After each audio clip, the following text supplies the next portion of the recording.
Assalamualaikum warahmatullahi wabarakatuh. Halo semuanya, perkenalkan saya Adila Alfa Leviana dari Program Studi Pendidikan Matematika Fakultas Ilmu Tarbiyah dan Keguruan UIN Raden Fatah Palembang. Baiklah, di sini saya akan menyampaikan beberapa materi pada mata kuliah profesi dan kompetensi keguruan, yang mana pada mata kuliah ini membahas tentang hakikat profesi, profesi guru, syarat profesi guru, dan lain sebagainya. Kemudian juga terdapat bahan kajian yang sudah saya paparkan seperti pada layar. Yang pertama itu hakikat profesi guru dan profesi keguruan. Yang kedua syarat-syarat profesi guru, kode etik guru. Yang ketiga kompetensi kepribadian dan kompetensi sosial, kompetensi profesional dan pedagodik, dan lain sebagainya. Di sini saya akan menyampaikan materi yang pertama, yaitu hakikat profesi guru dan profesi keguruan. Di sini terdapat pengertian guru bagi para ahli. Yang pertama, guru adalah seseorang yang mempunyai kemampuan dalam menata dan mengelola kelas menurut Lawrence de Hazelkel dan Jonathan. Nah, yang kedua itu guru adalah mereka yang secara sadar mengarahkan pengalaman dan tingkah laku dari seorang individu hingga dapat menjadi pendidikan menurut Jean de Grambus dan C. Morris. Kemudian dari pengertian di atas itu dapat kita simpulkan bahwasanya guru itu adalah orang dewasa yang secara sadar bertanggung jawab dalam mendidik, mengajar, dan membimbing peserta didik. Orang yang disebut guru itu bisa disebut guru itu ketika orang yang memiliki kemampuan merancang program pembelajaran serta dapat mampu menata dan mengelola kelas agar peserta didik dapat belajar, dan pada akhirnya peserta didik juga dapat mencapai tingkat kedewasaan sebagai tujuan akhir dan proses pendidikan. Selanjutnya terdapat pengertian dari profesi. Nah, profesi ini pada hakikatnya adalah suatu pernyataan atau janji yang menyatakan bahwa seseorang itu mengabdikan dirinya pada suatu jabatan atau pelayanan karena orang tersebut merasa terpanggil untuk menjabat pekerjaan itu. Menurut Profesor Plet Suhartion. Nah, yang kedua itu profesi adalah merupakan simbol dari suatu pekerjaan dan selanjutnya menjadi pekerjaan itu sendiri. Selanjutnya yaitu makna profesional, yaitu menurut ahli expert, yaitu ahli dari bidang pengetahuan yang diajarkan dan juga ahli dalam tugas mendidik, menyatakan bahwa makna profesional ini memiliki otonomi dan rasa tanggung jawab.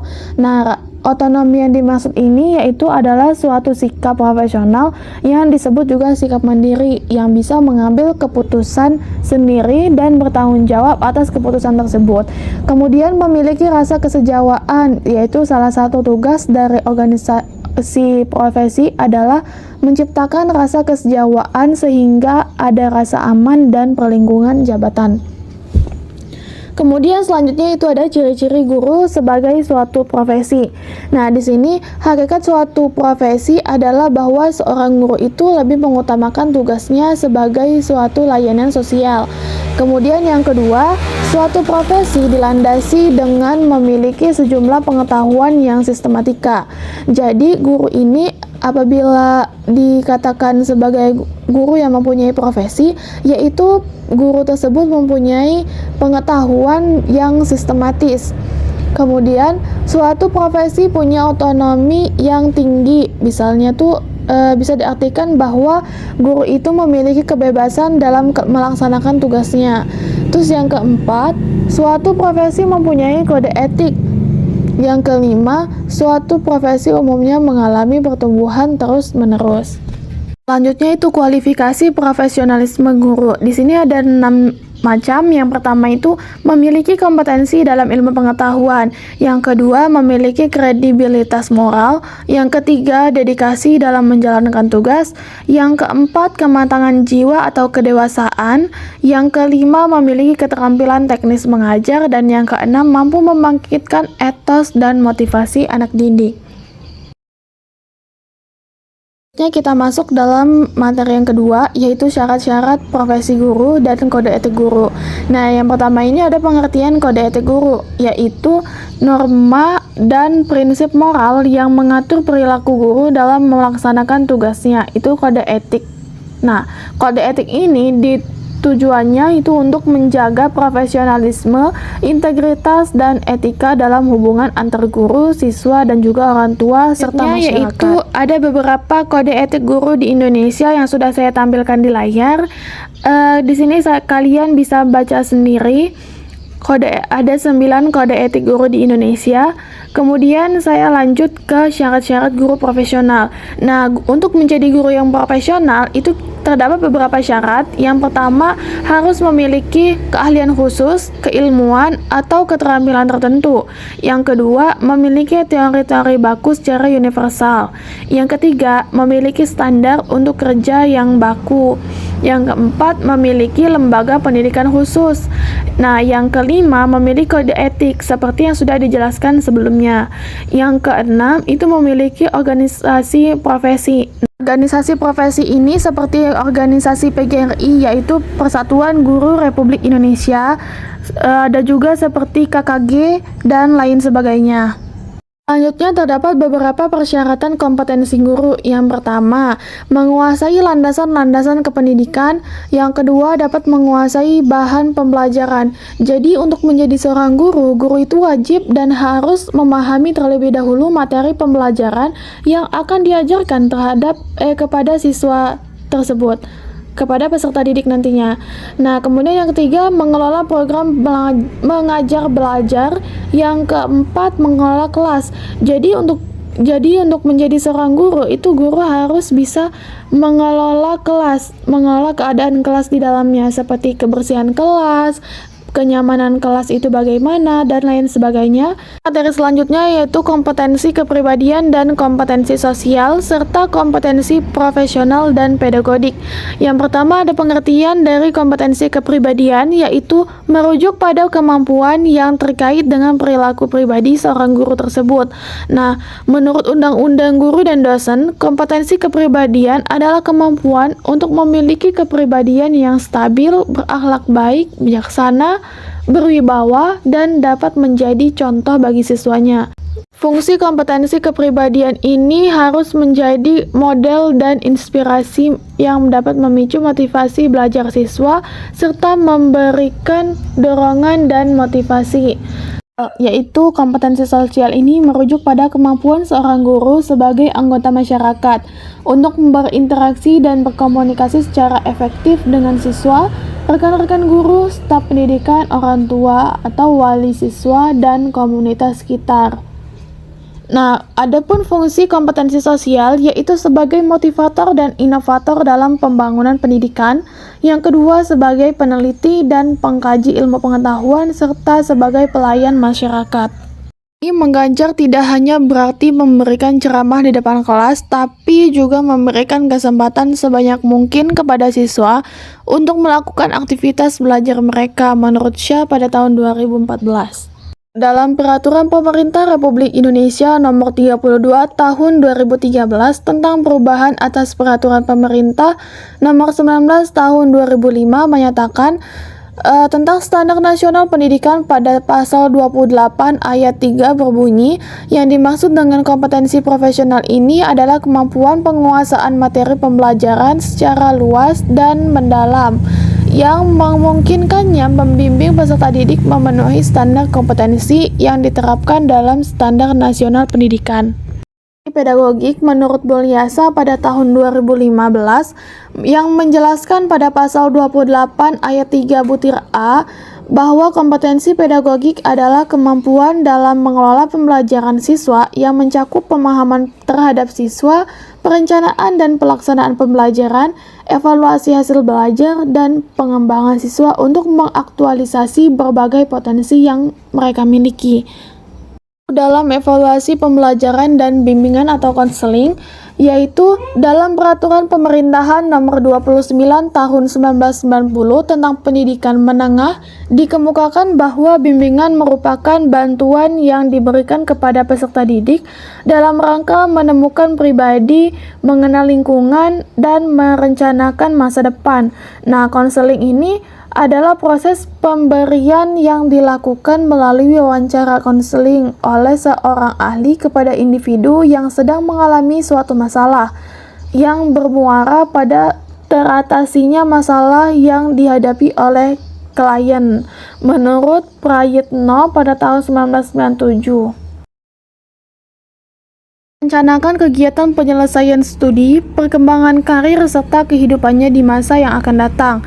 Yang kedua, mengembangkan seluruh potensi dan kekuatan yang dimilikinya seoptimal mungkin. Yang ketiga, menyesuaikan diri dengan lingkungan pendidikan, lingkungan masyarakat, serta lingkungan kerjanya nanti. Yang keempat, dapat mengatasi hambatan dan kesulitan yang dihadapi dalam studi, penyesuaian dengan lingkungan pendidikan, masyarakat, maupun lingkungan kerjanya. Yang pertama, pendekatan disiplin, dan yang kedua dengan pendekatan bimbingan dan konseling. Penanganan siswa bermasalah ini melalui pendekatan disiplin merujuk pada aturan dan ketentuan tata tertib yang berlaku di sekolah beserta sanksinya. Sebagai salah satu komponen organisasi sekolah atau tata tertib siswa beserta sanksinya memang perlu ditegakkan untuk mencegah sekaligus mengatasi terjadinya berbagai penyimpangan perilaku siswa. Terdapat 3 kriteria kasus. Yang pertama ada kasus ringan, ada kasus sedang, dan juga ada kasus berat. Materi selanjutnya yaitu pengertian problematika, yaitu problematika ini berasal dari bahasa Inggris yaitu problematik yang artinya persoalan atau masalah. Sedangkan menurut Shukir pada tahun 1983 di halaman 65 menyatakan bahwa problematika ini adalah suatu kesenjangan antara harapan dan kenyataan. Nah, terdapat problematika guru. Nah, problematika guru ini ada internal dan juga ada eksternal.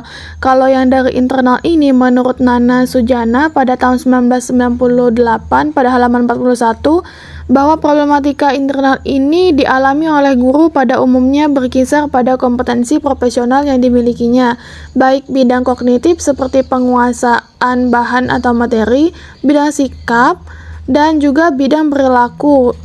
Kemudian ada juga yang kedua problem eksternal. Nah, problem eksternal ini seperti problem yang berasal dari luar diri guru itu sendiri. Menurut Nana Sujana, mengemukakan bahwa kualitas pengajaran juga ditentukan oleh karakteristik kelas dan karakteristik sekolah asalnya. Di sini juga terdapat beberapa macam problematika guru secara umum. Bisa kalian lihat dan baca sendiri di layar yang sudah saya bagikan.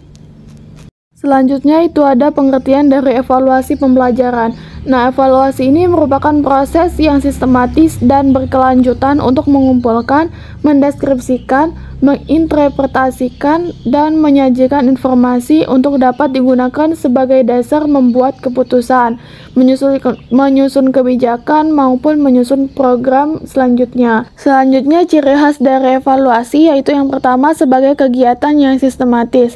Pelaksanaan evaluasi harus dilakukan secara kesinambungan, yaitu sebuah program pembelajaran seharusnya dievaluasi di setiap akhir program tersebut.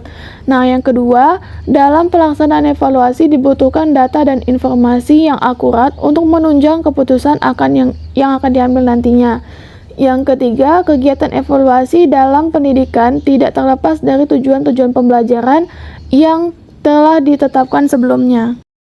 Profesionalisme guru dalam perspektif Islam pada dasarnya berpijak pada suatu kriteria pokok, yaitu merupakan panggilan hidup dan keahlian, harapan, dan cita-cita terbentuk. Profesionalisme guru dalam perspektif Islam lebih mengarahkan guru untuk bersikap baik, sopan, moral, dan spiritual. Nah, ada juga secara umum itu profesionalisme guru sebagai pendidik Islam adalah yang pertama itu bertakwa, kedua berilmu pengetahuan luas, yang ketiga berlaku adil. Jadi untuk menjadi seorang guru dalam perspektif Islam itu guru harus selalu bersikap adil terhadap siswanya, tidak membedakan antara siswa satu dengan siswa yang lainnya. Kemudian berwibawa, ikhlas, mempunyai tujuan dan robani. Yang ketujuh mampu merencanakan dan melaksanakan evaluasi pendidikan serta menguasai bidang yang ditekuni. Selanjutnya yaitu pengertian dari organisasi profesi guru, yaitu terdiri dari 3 kata, yaitu organisasi, profesi, dan juga guru. Organisasi sendiri berarti suatu aktivitas atau kegiatan yang dikerjakan secara bersama-sama yang dalam rangka akan mencapai tujuan bersama.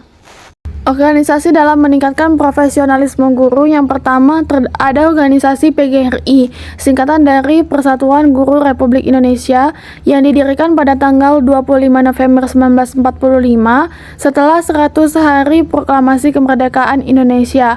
Awalnya didirikan dengan nama PGB, yaitu Persatuan Guru Hindia Belanda (PGHB), yang berdiri pada tahun 1912, kemudian berubah nama menjadi Persatuan Guru Indonesia, yaitu PGI, pada tahun 1932.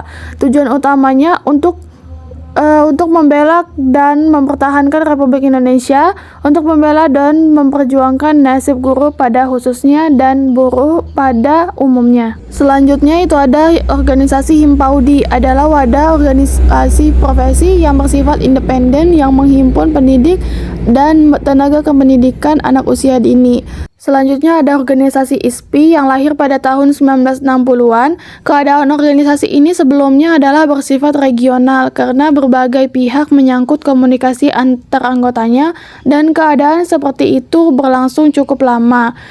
Yang pertama di Jakarta pada tanggal 17 sampai 19 Mei 1984. Selanjutnya itu ada organisasi MGMP, yaitu sebagai suatu wadah perkumpulan bagi guru mata pelajaran yang berada di suatu wilayah, kabupaten atau kota. Nah, pada organisasi MGMP ini dapat sebagai sarana untuk saling berkomunikasi, belajar, bertukar pikiran, serta pengalaman yang bertujuan untuk meningkatkan kinerja guru sebagai percontohan perilaku perubahan reorientasi yang terjadi di dalam kelas. Yang terakhir itu ada organisasi KKG atau biasa disebut dengan kelompok kerja guru, adalah forum komunikasi kerja guru dari guru, oleh guru, dan juga untuk guru. Nah, forum ini memiliki tugas dan fungsi untuk membahas masalah-masalah yang dihadapi dalam pembelajaran dengan menciptakan iklim yang kondusif agar para guru dapat berkreasi di dalamnya. Materi selanjutnya yaitu kompetensi guru di era revolusi industri 4.0. Nah, revolusi industri 4.0 dan perubahan dalam kompetensi guru ini, dalam revolusi industri 4.0 ini peran guru berubah menjadi lebih dari sekedar pengajar. Mereka harus menjadi penggerak utama pembelajaran yang berbasis proyek dan kolaboratif, di mana siswa dapat bekerja dalam tim untuk mengembangkan proyek-proyek yang relevan dengan dunia nyata. Selanjutnya itu ada peran guru di era revolusi industri 4.0. Yang pertama sebagai fasilitator pembelajaran aktif, yang kedua sebagai integrasi teknologi, yang ketiga pembimbing karir, yang keempat pengajar etika digital, dan yang kelima pendukung kesejahteraan emosional dan sosial. Yang keenam sebagai fasilitator kolaborasi, yang ketujuh pemantau kemajuan siswa, yang kedelapan pengajar keterampilan kritis, yang kesembilan pengembangan kemandirian siswa, yang kesepuluh menyediakan akses ke sumber daya tambahan. Mungkin itu saja pemaparan materi tentang profesi dan kompetensi keguruan yang bisa saya sampaikan. Kurang lebihnya saya mohon maaf. Apabila ada pertanyaan boleh dicantumkan di kolom komentar. Saya akhiri, wabillahi taufiq wal hidayah. Wassalamualaikum warahmatullahi wabarakatuh.